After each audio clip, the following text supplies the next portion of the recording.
We're surrounded by these images that look more real than reality itself. But here's the crazy part. A lot of them were never even captured by a camera. They were literally dreamed up by a machine. So let's just dive right into the explosive world of AI-generated images, because they are forcing us to ask some really profound questions about truth, about trust, and what it even means to create something. Okay, picture this. It starts with something super simple. You're scrolling online and you see this picture of a chocolate cake. I mean, it is perfect. The lighting, the texture, everything. But then you go to the cafe and the cake they bring you is, well, it's real. It's good for sure, but it's not that flawless vision from the website. Why? Because that picture you saw online, it might have been made by an AI. And that simple little piece of cake, it brings us to a much, much bigger question. Where do we draw the line, right? When does clever marketing tip over into being straight up deceptive? And this isn't just about dessert. It's about the trust we put in literally everything we see online. So let's get into how businesses are grappling with this exact problem as we speak. They're using these incredible tools to create what you could call the picture-perfect lie. And this tech is being used for way more than just pretty food pictures. Some companies are actually creating AI headshots for team members who don't even exist. You've got builders showing off these stunning examples of craftsmanship that, well, they never actually built. And businesses are whipping up mock-ups of products before they've even made a prototype. It's an amazing tool for visualizing things, sure, but man, it is walking a very, very fine line. The real danger here, the biggest risk, it all comes down to one word: trust. As business writer Jeremy Johnson puts it, authenticity is basically the currency of modern business.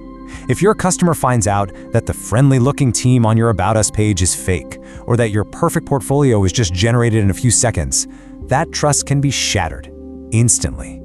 But how in the world does a machine even create an image that looks so real?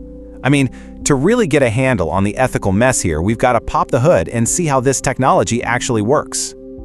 At the heart of it all is something called generative AI. And look, these are not just fancy photo editors. We're talking about incredibly complex algorithms that have been trained on billions, with a B, of images and text descriptions scraped from all over the internet. You just give it a simple prompt, something like a photorealistic slice of chocolate cake on a marble table, and poof, it generates a brand new image based on everything it's ever learned. Now, one of the key technologies behind this is absolutely fascinating. It's called a GAN, or a Generative Adversarial Network. The best way to think about it is like a constant battle between two AIs.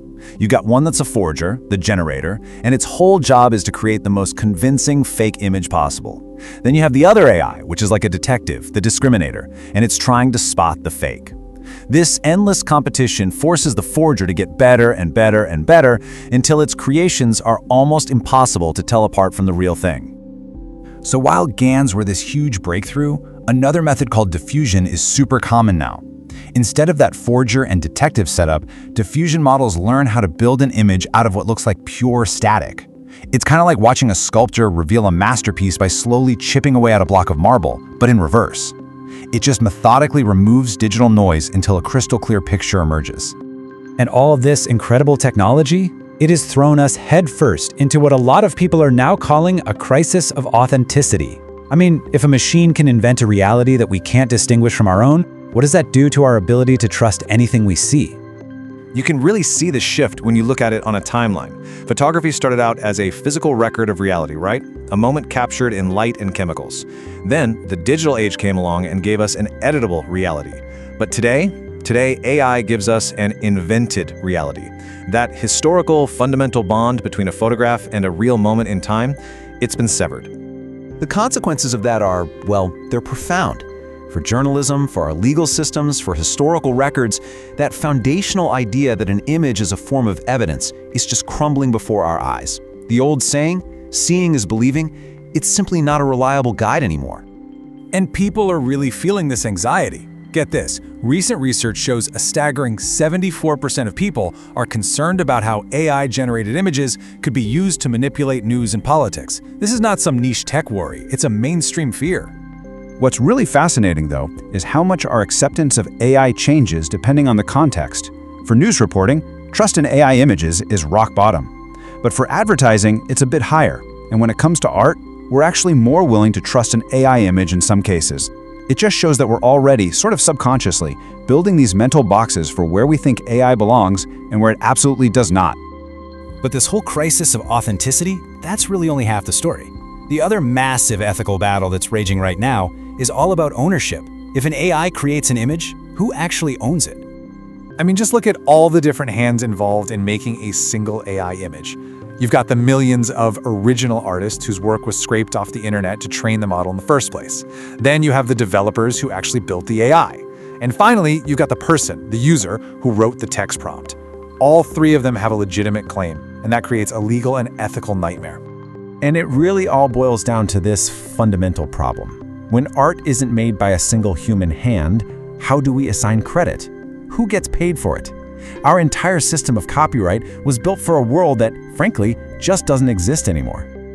The deepest ethical issue, the one that really gets people fired up, lies at the very foundation of these models, the training data. These AIs learned their craft by studying billions of images, many of which are copyrighted. Artists are seeing their unique, hard-won styles replicated by algorithms, without their consent, without any credit, and certainly without any compensation. And this isn't some philosophical debate club topic, it's a global legal mess. As you can see, there is zero international agreement on this. In the US, a work has to have significant human authorship to be copyrighted. But hop over to the UK, and the programmer might be considered the author. It's just this patchwork of conflicting laws with no easy answers anywhere in sight.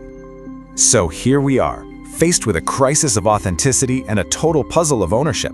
How do we move forward? Let's take a look at some of the ways we might be able to navigate this new and very complex reality. Well, artists themselves are right on the front lines, and they aren't all just seeing AI as a threat. A lot of them see it as a powerful new medium. You know, just like photography disrupted painting, AI is now disrupting photography.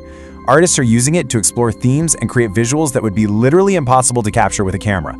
And that's forcing all of us to ask new questions about what art even is. So what's a potential path forward? Well, experts are proposing these multi-layered solutions because no single fix is going to work.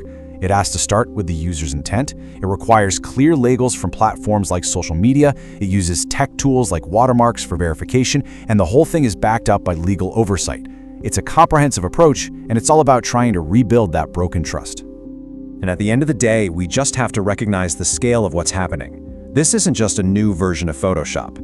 As this thought from the research makes so clear, we are fundamentally reshaping our entire visual culture. The rules are being rewritten as we speak. Which leaves us with one final, very challenging question. For centuries, our own eyes were the ultimate deciders of truth. But now that a perfect reality can be generated with just a few lines of text, the responsibility of deciding what's real, what's true, and what actually matters, well, that shifts back to us. And that's a decision we're all going to have to make.